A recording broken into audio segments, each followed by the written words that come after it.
We are live, ma'am.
Sir, good evening. Lakshmi sir.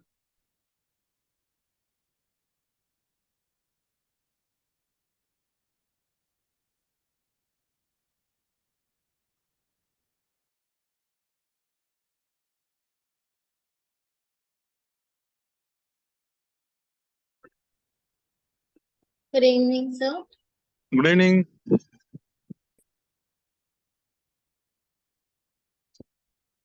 Yes, good evening. I was struggling to connect.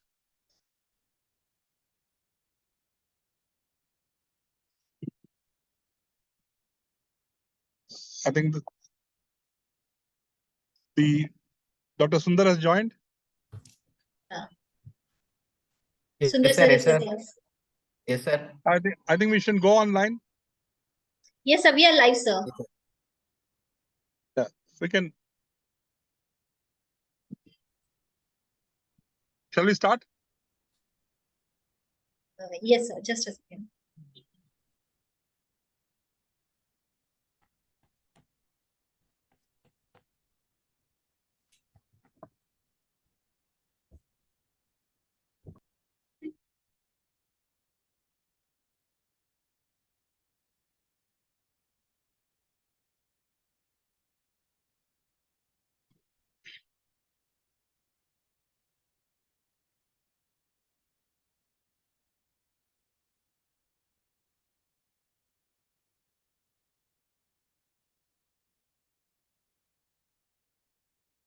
Arun sir, shall we start? Yes. Yes, please.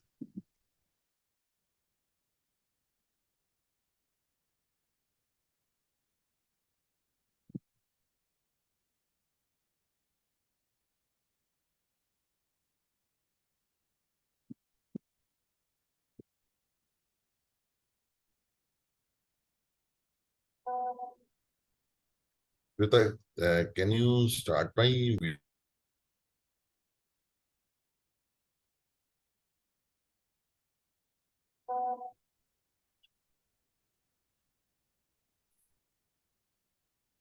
Shall we start? Yes, sir. Yes, sir. Thank you, sir. And good evening, everyone. And I'm happy to see you all for this Secret of Neurology 39th edition. I welcome you all for this 39th edition of Secret of Neurology. I, Arun Chana, Vice President, Intas Pharmaceutical, would like to thanks first of all to all of you to joining the Secret of Neurology 39th edition. And I'm feel very honored to introduce our course director, Dr. Lakshmi Narasimhan sir and Dr. Sudhir Shah sir.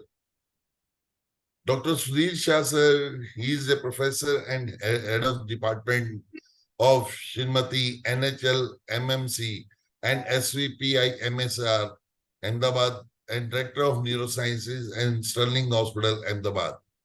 Sir is a professor and HOD and Director of Neurosciences, and he is a consultant neurologist to HE, the Honorable Governor of Gujarat also, and past Executive Committee member at Indian Academy of Neurology. Sir has done, he is the author of 6 books on neurology and public education and several publications in the state and national and international journal. As Sir has achieved the most prestigious award, that is Padma Shri in 2016, BC Roy Award in 2018, FAN and USA FRCP London, and recipient of UNO Award, Global Visionary Award, and Sir is having an interest in stroke and neurodegenerative diseases and epilepsy. And further to this, I am honored to introduce our second course director, Dr. Lakshmi Narasimhan sir, who is the director and professor of Department of Neurology, Shri Ramchandra Institute of Higher Education and Research in Chennai. Sir is awarded with the Palliative Advisor for IN 2007 A.B. Baker's Award of Global Best Teacher of the American Academy of Neurology. Sir has awarded with the Best Paper Award of the American Academy of Neurology and American Indian Neurologist Association 2009. Sir has received the Global Elsevier Atlas Award winner in August 2015, and he is Executive Committee member, World Federation of Neurology. Further to this, as far as the contribution to the neurosciences, Sir is having a lot of contribution to the neurosciences. He is 3-term executive member in the Indian Academy of Neurology, and he is CME convener at Indian Academy Indian Academy of Neurology, and successfully organized the 7 consecutive clinical neurosciences program of All India DM and postgraduate, that with the name is Shine. And in 2010, 2012, 2013, 14, 15, 16, and 2017. So I welcome you, sir, for this 39th edition. Thank you. Over to Thank you so much for sir. that. We will close this session by 9:30. So Yes, sir. Sure. over to you, sir. Thank you. Thank you. I now take immense pleasure on behalf of the Sri Ramachandra University of Higher Education, and who are going to do this 39th episode of the Secrets of Neurology. May I have the first slide, please?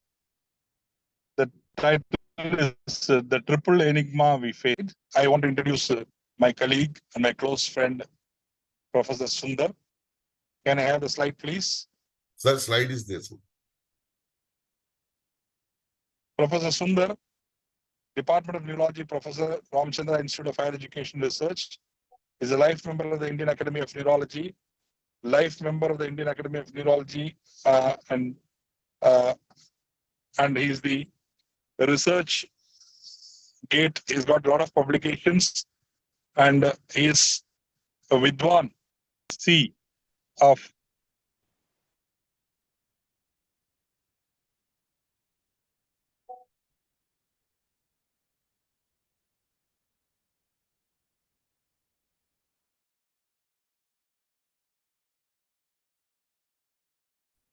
I hope there is some connectivity issues there. applications and awards, more than 20 publications in various national and international journals, 2 book chapters published, as chaired sessions in various national and international fora. Is a guest speaker in state and national and international conferences.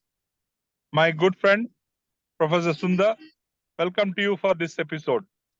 May I have the next slide, please? Professor Philo Hazina, Associate Professor in the Department of Neurology, Ramchandra Medical College. She has won the C.V. Chari Prize for Neurology and Neurosurgery in 2016, Gold Medal in MD Medicine, and more than 20 publications.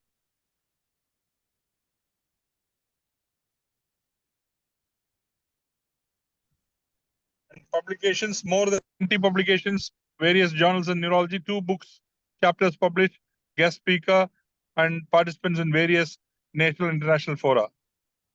Next, Ritvik Ramesh, upcoming neurologist, young neurologist, my colleague in Srihar, is assistant professor, Department of Neurology, Ramchandra Medical College, Higher Education Research, awarded with MC Ramchandra Gold Medal in Neurology, University Gold Medal in Medicine, and Dr.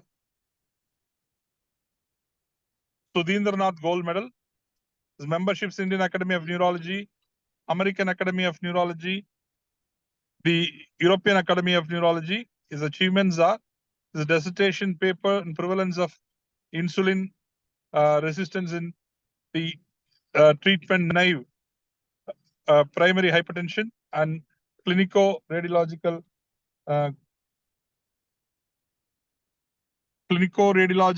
correlation in autoimmune encephalitis in tertiary care center. 16 publications published in various national and international journals. 4 book chapters published. Oral and poster presentations, various national and international forums. Have the next slide, please. Anusha Mekala, the second year resident in Department of Neurology, Ramchandra Institute of Higher Education Research. Current affiliations are, she has a good, very excellent academic background, MBBS from the NRI Medical College, Guntur, MD General Medicine Batch 2018 from NRI Medical College, Guntur, Andhra Pradesh, and presently doing a second year residency in Ramchandra Medical College. Over to Professor Sundar for taking over the proceedings and conduct this meeting. Thank you. Thank you, sir. Thank you for this huge appreciation. First of all, I thank the organizers for giving this opportunity. We are presenting an interesting case about a triple enigma, multiple symptoms, and we like your participation. And over to Dr. Anusha. Thank you, sir. Good evening, sir.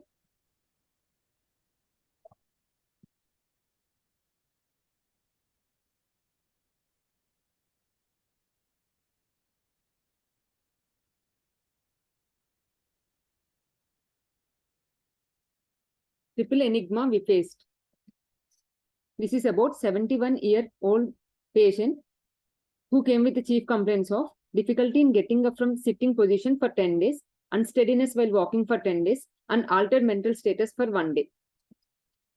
The patient was apparently asymptomatic 10 days back, after which he developed difficulty in getting up from sitting position. This was noticed when the patient was trying to get up from the bed and had buckling of knees followed by the fall. He had associated difficulty in climbing stairs and getting up from the sitting position. 4 days before presentation, he noted difficulty in insinuating his foot into the slippers and gripping chappals. There were frequent slippage of the slippers, but patient was always aware of this. 2 days prior to the presentation, he also noticed difficulty in gripping tumbler and buttoning his shirt, but had no difficulty reaching for objects in higher shelves. No involuntary twitching of muscles or stiffness. No history of difficulty in lifting the head of the bed and turning side to side. Not associated with fatigability or diagonal variation. The patient was additionally noted to have unsteadiness while walking 10 days. He swayed walking in all the directions, for which he had to keep his foot to maintain the balance, to keep his foot apart to maintain the balance while walking. He would also sway towards all the sides while standing. Not associated with postural variation, no history of lightheadedness, no history of any sweating or palpitations. He also developed tremulousness in his hand, which worsened while reaching the objects. No history of slurring or speech, and no history of cotton wool sensations or pins and needle sensation. Prior to the presentation to the hospital, the previous night, patient had become drowsy. When arose, he had altered sensorium, which was noticed by the patient attendants. He was confused, did not immediately identify the people, and had irrelevant talk. No associated seizures, loss of consciousness, no new drugs given at that time but there is a history of fever. One episode of fever with loose stools prior to the onset of weakness. He is able to perceive the smell of the food, able to read newspaper, no history of double vision or blurring of vision. There is no history of difficulty in appreciating cloth or hot and cold sensation over the face, and no history of any facial deviation, drooling of saliva, and stasis of the food. No history of dryness of the mouth or foreign body sensation in the eyes, and he is able to appreciate the taste of food. Patient can hear clearly and no history of tinnitus or vertigo. And no history of nasal twang or hoarseness of voice, no history of nasal regurgitation, difficulty in eating food or drinking water, able to move his tongue around his mouth, no history of skin rashes, hair loss, joint pains or swelling, and no history of difficulty in breathing, no history of decreased appetite, weight loss, abdominal distension, jaundice, and oral ulcers. Past medical history, known case of diabetes and hypertension since 10 years on medication. There's a nil surgical history and family history, not significant. Personal history, he takes a mixed diet and bowel and bladder habits are regular. Coming to the examination, there's no pallor, ictus, cyanosis, clubbing, lymphadenopathy, and edema. His vitals were stable. No postal variations in the pulse rate and BP. Other systemic examinations were normal. Coming to CNS examination, patient is at the time of presentation, patient is drowsy, arousable to stimuli, oriented to time, but not oriented to time and place, obeys commands occasionally, and answers questions irrelevantly. Other cognitive domains cannot be assessed. Coming to the cranial nerve examinations, all the other cranial nerve examinations were normal, except third, fourth, and sixth cranial nerves. In the extraocular movements, there is a bilateral restricted eye elevation and left abduction restriction is present. Motor system, bulk is normal in all the four limbs and tone is normal in all the four limbs. Coming to the power, shoulder joint, all movements were 4+/5 in both sides, and elbow flexion and extension 4/5 in both sides. Wrist flexion and extension 4/5 in right and left. Power of hip joint, all movements were 4/5 in right and left. Knee flexion and extension 4+/5 in right and left. And ankle dorsiflexion, plantar flexion, inversion, and eversion were 4/5 in right and left. Coming to superficial reflexes were present and bilateral plantars are mute. Deep tenon reflexes were absent. Coming to sensory examination, it was normal. Cerebellar signs, there is a finger-nose incoordination and finger-finger-nose incoordination present. Heel-shin test was incoordinated and gait ataxia was present. Coming to the summary, a 71-year-old male presented with acute onset, progressive ascending weakness. Initially, lower limbs followed by the upper limb weakness with unsteadiness while walking, with ophthalmoparesis and tremulousness of the limbs, with drowsiness, with prior history of fever associated with the loose stools, lasting for 1 day, with no sensory, autonomic, extrapyramidal involvement. Symptom analysis will be discussed by Dr. Ritik sir.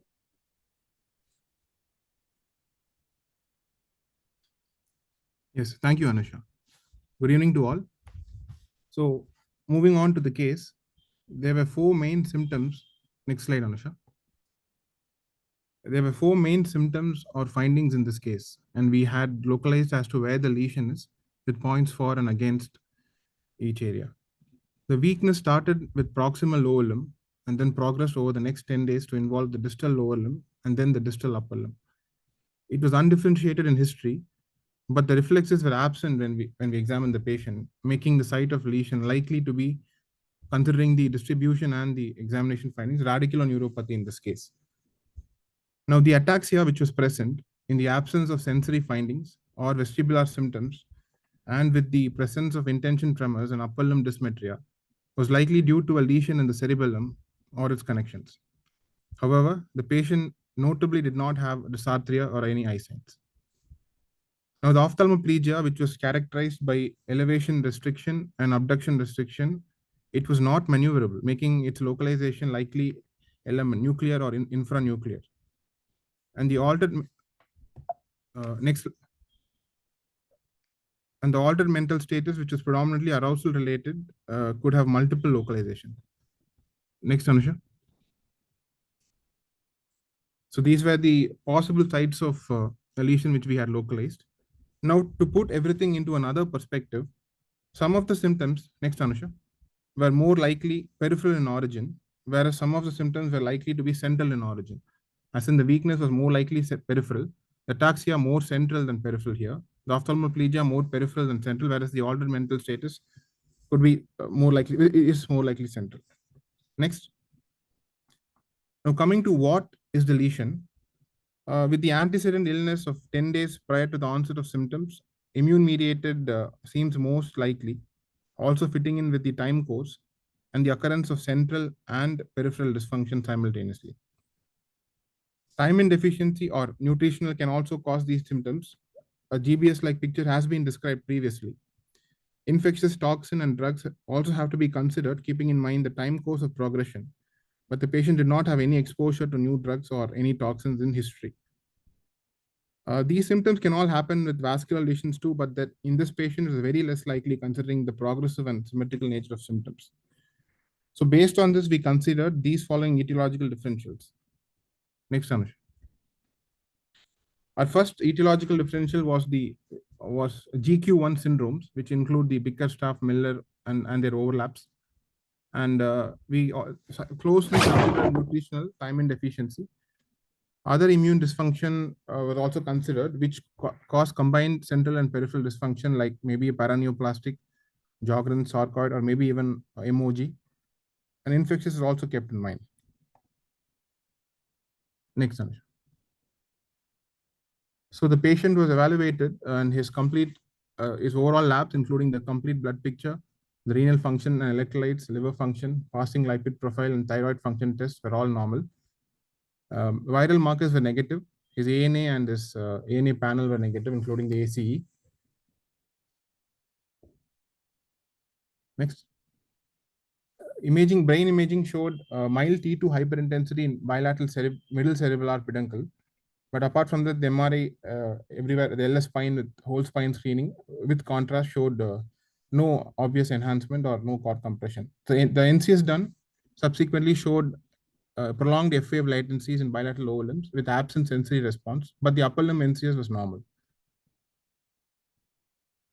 CSF analysis was done, which showed cells of 10 with proteins being elevated at 69 and with the evaluation for infectious etiology being negative. Next. As a part of our evaluation, we sent the panel for the GBS antibodies, and we were expecting the GQ1 to be positive, but then we got the GM1 was positive in this case. The patient was started on IVIG, 2 grams per kg given over 5 days. The improvement was noted in patient's unsteadiness and sensorium on day 2 of IVIG, and gradually the weakness also improved with physiotherapy. So with the triad of ataxia, ophthalmoplegia, and altered mental status, we considered a GQ1B overlap syndrome primarily, though the ascending weakness was very unusual. But surprisingly, we got the GM1 positive. The review of literature did show reports of central and peripheral involvement reported in relation to GM1 syndrome as well. Now moving to discussion. Yeah, you can proceed, Anusha. Thank you, sir. There were the case reports where Bickerstaff brainstem encephalitis were associated with anti-GM1 and anti-GD1A antibodies.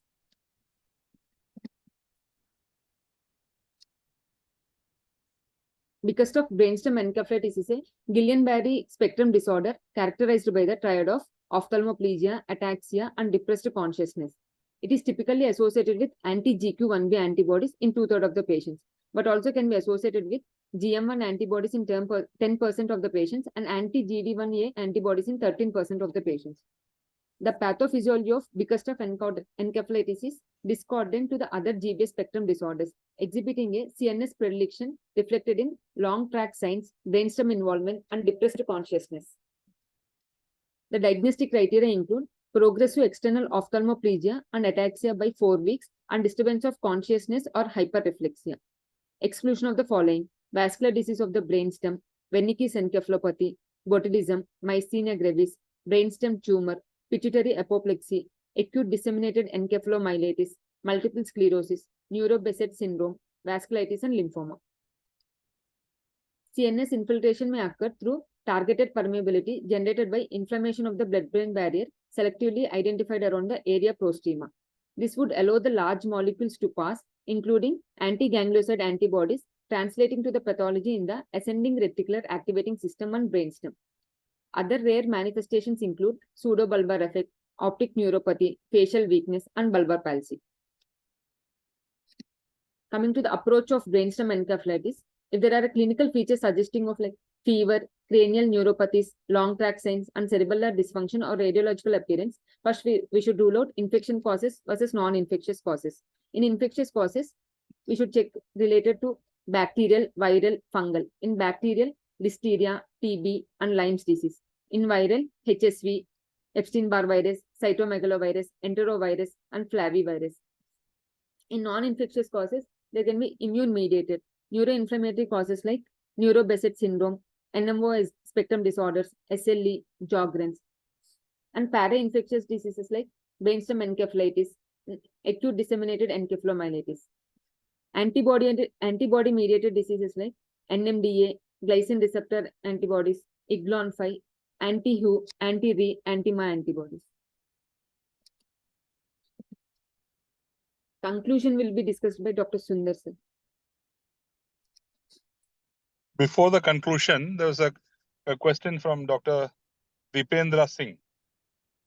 Yes. Dr. Deependra Singh has asked whether the reflexes goes against Bickerstaff. Not exactly, Dr. Deependra, because Bickerstaff encephalitis, the DTRs can be starting from normal, brisk, depressed, and absent. All entire spectra of deep tendon reflexes are described in Bickerstaff.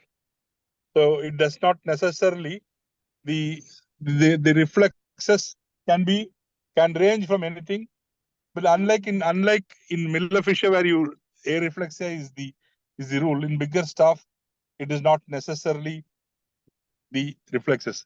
Do you want to say anything, Professor Sundar? Yes, sir. As raised by that viewer, Bickerstaff encephalitis, hyperreflexia is one of the main criteria.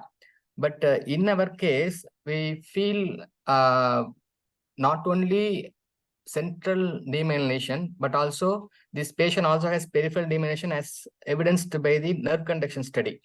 As Sir said, in a group of 62 patients grouped, hyperreflexia was also present. But in our case, we feel that not only this central demyelination, but also this peripheral is also affected. So only this patient had gross areflexia. So there are two main things which you want to stress, that Bickerstaff encephalitis, the usual antibody is GQ1B, and in this patient, in our patient, it was not there. This is anti-GM1. And second point, usually as said, hyperreflexia is the norm in Bickerstaff brainstem encephalitis. But in our patient, he also had evidence for lower motor nerve involvement, as evidenced by areflexia and by nerve conduction study. So we want to highlight this point, that we also should look for other antibody while thinking about Bickerstaff brainstem encephalitis. One more thing which I want to add, you should also know that even in most of these central demyelinating illness, there are few epitopes which are expressed in the root entry zone of the radicals, which can produce a combination of central and peripheral demyelination. Even in a pure central demyelinating illness, there are certain epitopes of central myelin get expressed in a peripheral, in the root entry zone of the radicle.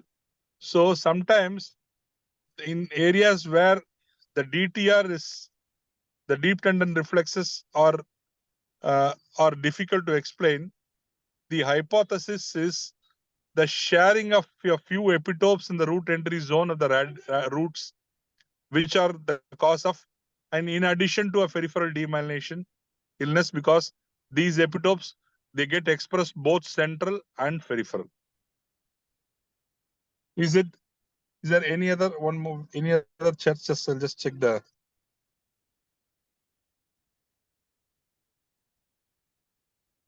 Any other chat questions? Any history of dog bite? I don't think so. Is there any history of dog bite? Dog bites. Or no? And Dr. Kamala Sanan has asked, Campylobacter jejuni antibody, was it done? No, sir, it was not done, sir. Okay. And Dr.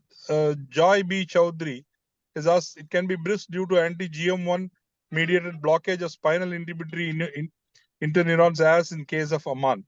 Yes, he has made a comment. Yes, we agree with that, sir. Thank you. Thank you for your. And I think there is no other chat questions. I now request Dr. Sundar to continue. Thank you, sir. Since we have discussed about this clinically, now I'm going to refresh our knowledge about myelin and its disorders. Next slide. So what is this myelin? We all know that myelin wraps around axon and it helps in fast conduction by saltatory conduction. But is it a protein, or is it a cell, or is it a glia, or is it a cytoplasm, or is it a plasma membrane? What is exactly myelin? Next slide. Myelin is nothing but a greatly expanded and a modified, it's a changed plasma membrane of a cell which wraps around the nerve axon. What cell we will see in the next slide, but it is a myelin sheath is a extended plasma membrane. It's just an extended plasma membrane of a cell, and this plasma membrane wraps around the nerve axon in a spiral fashion, and it is a very tightly 140 or more spirals are there, which is a very making it as a multi-laminar membrane. So answer to the question is myelin sheath is a plasma membrane of a cell. What cell? Next slide. It differs in central nervous system and peripheral nervous system, as you might know. Oligodendroglial cells plasma membrane becomes myelin in the CNS, whereas Schwann cells plasma membrane becomes myelin in the peripheral nervous system. But each cell, either is a Schwann cell or oligodendroglial cells, furnishes myelin for only one segment of any given axon. And one oligodendroglyocyte forms myelin sheath segment for several neurons. For example, nearby neurons, one oligodendrocyte can give myelin sheath, but only for one segment for multiple neurons. Whereas a single Schwann cell can myelinate only one segment of one neuron. This is a difference between central and peripheral nervous system production of myelin. Next slide. So what is this myelin sheath composed of?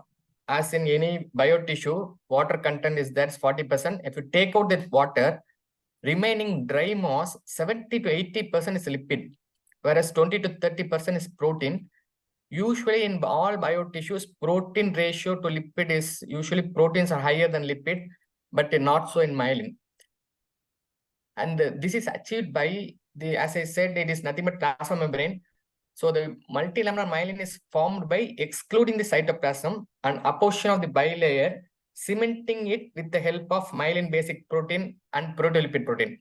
So there's two protein, myelin basic protein and proteolipid protein cements the lipid bilayer, making it become a laminar tissue. This is how the myelin sheath is composed of. Next slide. So as I said, 70% is lipid and 30% is protein. Some of the important lipids are the main lipid is galactosyl ceramide, which is a sulfatide, and cholesterol, plasmalogen, lecithin, sphingomyelin, and our this GM1, GD1A are related to our present case. Gangliosides or ganglioside, but this is a very minor quotient in the whole lipid proteins, lipid molecules. And the protein are main proteins are two, which is MBP, myelin basic protein, and proteolipid protein. Other proteins are MAG, myelin associated glycoprotein, and myelin oligonucleotide glycoprotein. Whereas in central nervous system, two more proteins are important, P0 and peripheral myelin protein, PMP22. These are the important proteins. This P0 and PMP22 are not present in central nervous system. So these are the important molecules which are present inside the myelin. Next slide.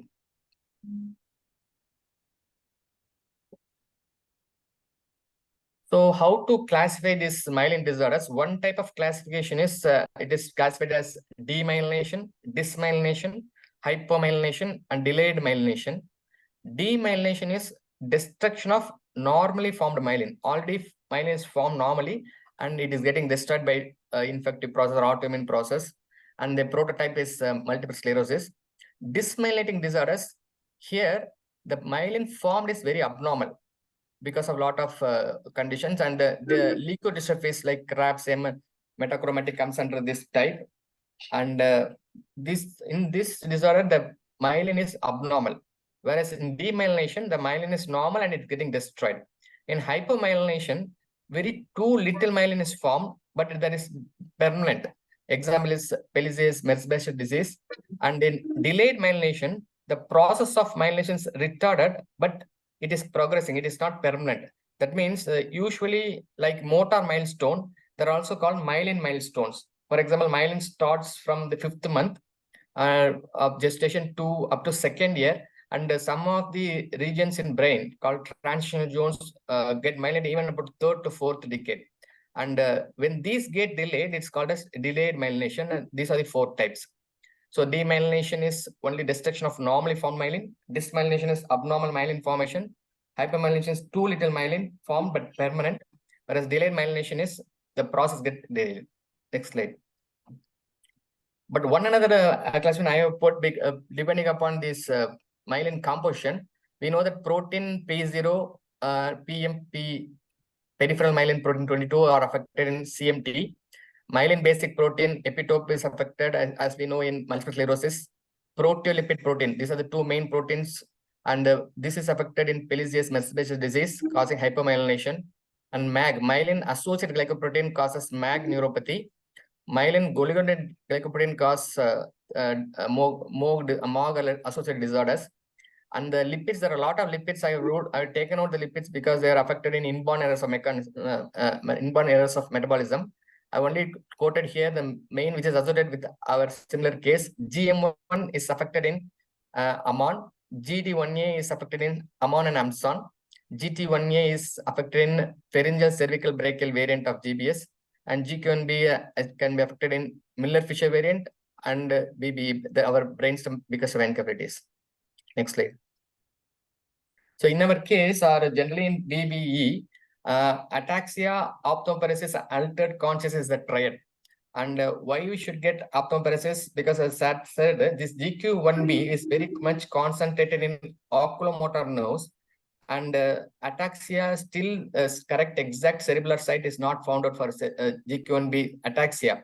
But for ataxia in Miller-Fisher variant, we know that the group 1A fiber, there GQ1B is concentration is there, and the antibodies against those fibers. Altered consciousness, which is the hallmark of BBE, is because of this concentration of this GQ1B in RAS in the brainstem, reticular activity system in brainstem. So these are the triad which could be explained by the presence of that particular epitope.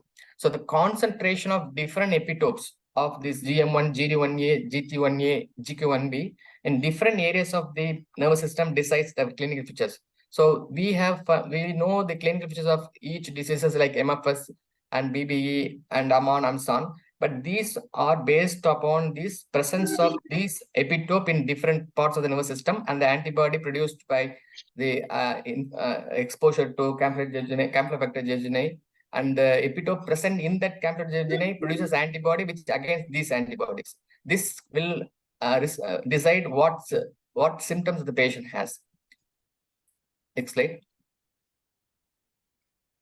So finally, our take-home point from this particular case is, we know that's a triad of BBE is ataxia, impaired consciousness, and ophthalmoplegia.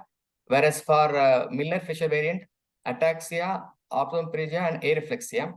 And when you should think about this is any patient who comes with post-infectious ataxia and ophthalmoplegia, the patient has some sensory abnormality, some altered consciousness. You should think of BBE. And we should also recognize that there's some overlap with the anti-ganglioside antibodies such as anti-GM1 and anti-GD1A, which can be found in BBE. And the treatment should be faster, and the IVIG plasmid is useful, highly useful, and reduces the ventilation time and duration of intensive unit care. Thank you.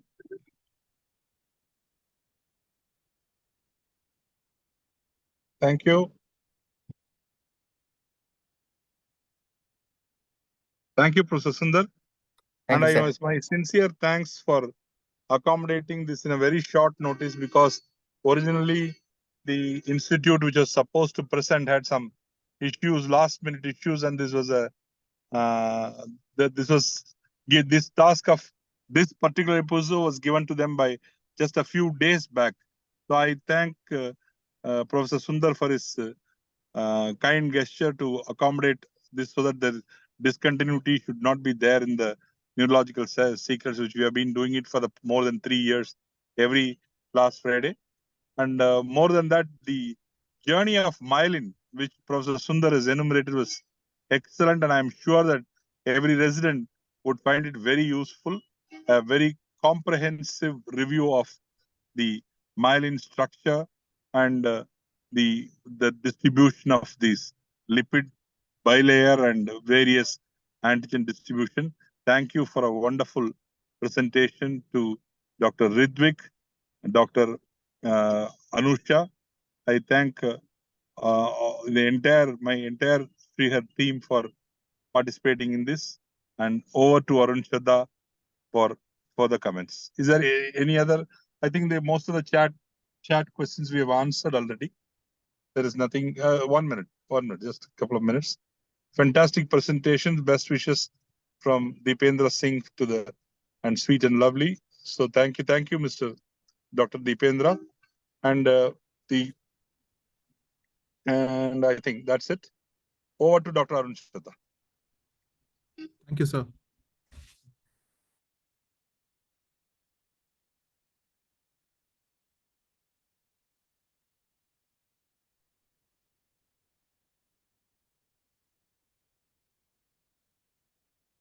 A few more questions to be answered. I just missed the Q&A. An anonymous attendee, BBSC with MFS overlap. Okay. Yes, and Nagendra Babu, what is was MRI lumbar spine was done?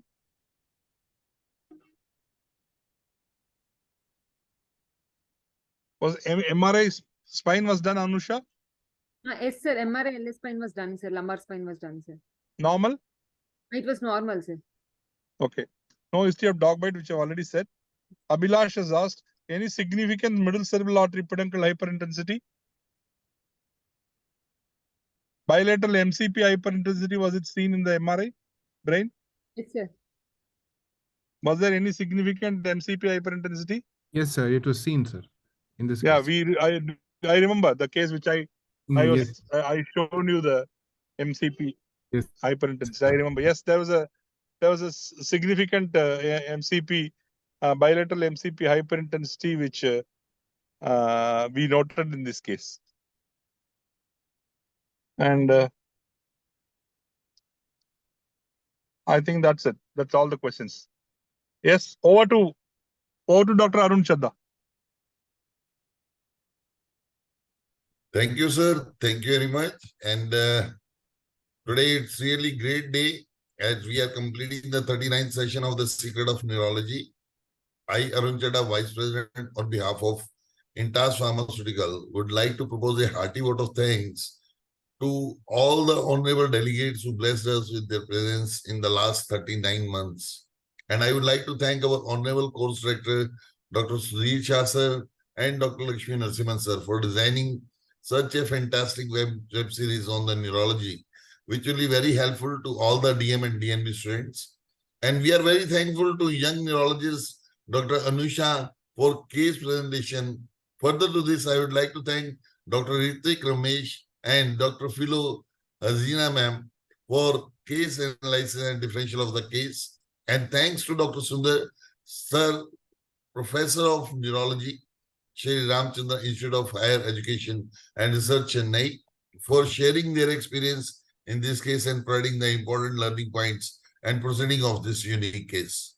Once again, we are very thankful to all of you for your gracious presence, and thank you for your presence. We will meet again on 27th of October 2023 with yet another most awaited next session of Secret of Neurology. Till then, stay safe and take care.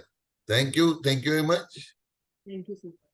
Thank you, sir. Thank you very much. Thank you. Yeah. Thank you. Thank you. Thank you. Thank you. Thank you, sir. Yeah. Thank you very much, sir.